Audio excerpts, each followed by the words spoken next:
सर्दियों की एक ठंडी रात थी। कोहरा इतना घना था कि सड़क पर कुछ दिखाई नहीं दे रहा था। अर्जुन शर्मा अपनी पुरानी जीप में सवार अपने गांव की ओर बढ़ रहा था। उसका गांव कालापुर हिमाचल के घने जंगलों के बीच बसा एक छोटा सा कस्बा था। अर्जुन दिल्ली में एक पत्रकार था और कई सालों बाद वह अपने परिवार की पुश्तैनी हवेली में वापस लौट रहा था। उसके पिता रघुवीर शर्मा की मृत्यु कुछ महीने पहले हो गई थी। उनकी वसीयत में अर्जुन को हवेली का वारिस बनाया गया था। अर्जुन को ये हवेली कभी पसंद नहीं थी। बचपन में वहां बिताए कुछ पल उसे आज भी डरावने सपनों की तरह सताते थे। लेकिन अब वसीयत के कारण उसे हवेली की देखरेख के लिए वापस आना पड़ा। जीप की हेडलाइट्स कोहरे को चीरती हुई आगे बढ़ रही थीं। रास्ता टेढ़ा मेढ़ा और सुनसान था। अर्जुन ने रेडियो चालू किया लेकिन केवल खरखराहट की आवाज आए। उसने रेडियो बंद कर दिया और अपनी सांसों की आवाज को सुनने लगा। तभी अचानक सड़क के किनारे एक छाया दिखी। एक पल के लिए उसे लगा कि कोई औरत सफेद साड़ी में सड़क के किनारे खड़ी है। उसने ब्रेक मारा लेकिन जब उसने बाहर देखा तो वहां कोई नहीं था। शायद थकान की वजह से भ्रम हो रहा है, उसने खुद को तसल्ली दी।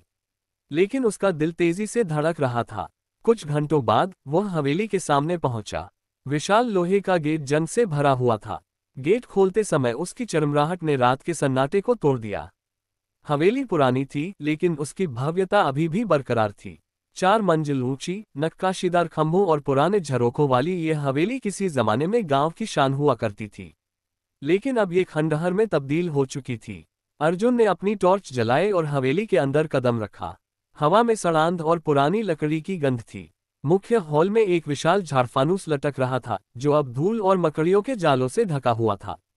दीवारों पर पुराने चित्र टंगे थे जिनमें शर्मा परिवार के पूर्वजों की तस्वीरें थीं। उनकी आंखें अर्जुन को घूर रही थीं, जैसे कोई रहस्य छुपा हो। ये जगह अब भी वैसी ही डरावनी है, अर्जुन ने बुदबुदाया। उसने हवेली का मुआयना शुरू किया। कई कमरे बंद थे और कुछ के ताले जंग खा चुके थे।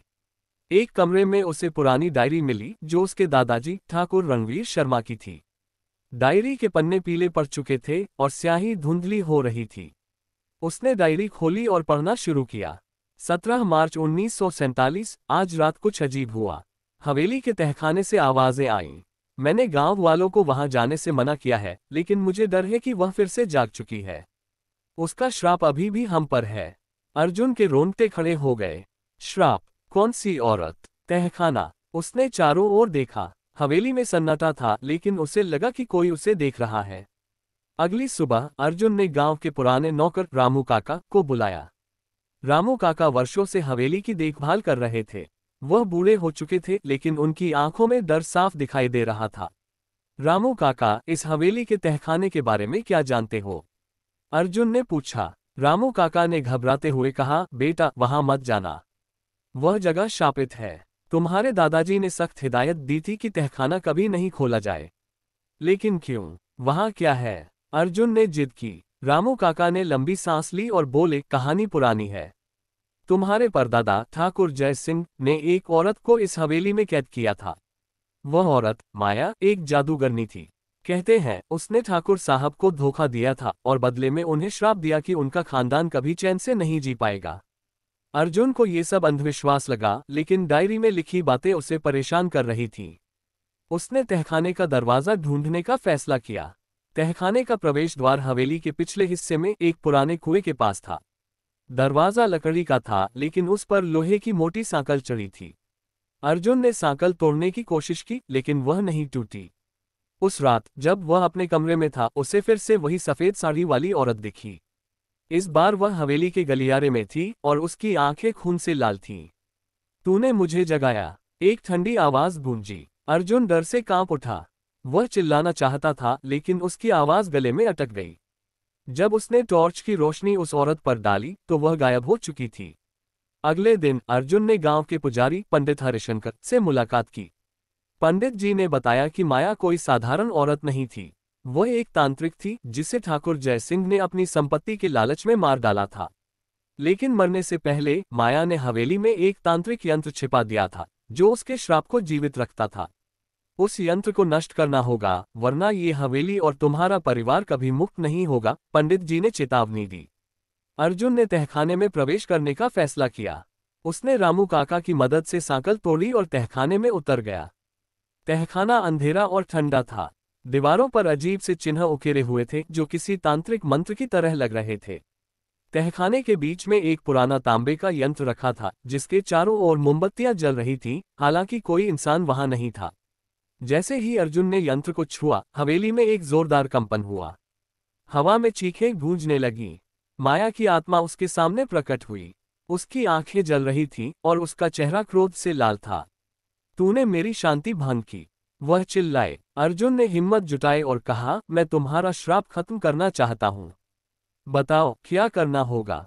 माया ने उसे एक काला पत्थर दिखाया जो यंत्र के नीचे दबा था।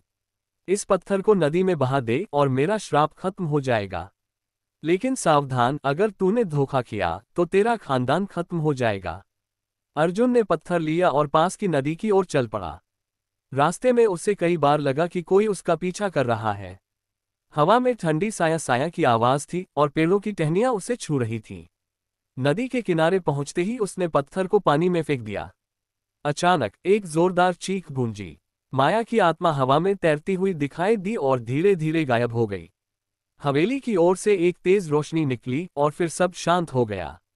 अर्जुन जब हवेली लौटा तो उसे एक अजीब सी शांति महसूस हुई। हवेली अब उतनी डरावनी नहीं लग रही थी। रामू काका ने कहा, बेटा तुमने वो कर दिखाया जो कोई नहीं कर सका।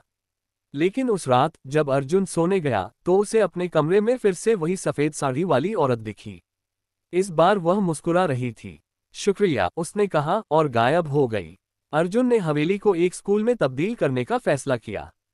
गांव के बच्चे अब वहां पढ़ने आते हैं और हवेली की दीवारें अब हंसी और खुशी से गूंजती हैं। लेकिन कभी कभी देर रात को कुछ लोग कहते हैं कि उन्हें हवेली के गलियारों में एक सफेद साड़ी वाली औरत दिखती है जो मुस्कुराते हुए बच्चों को देखती है।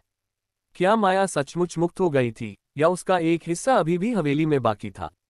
ये रहस्य शायद कभी न सुलझे।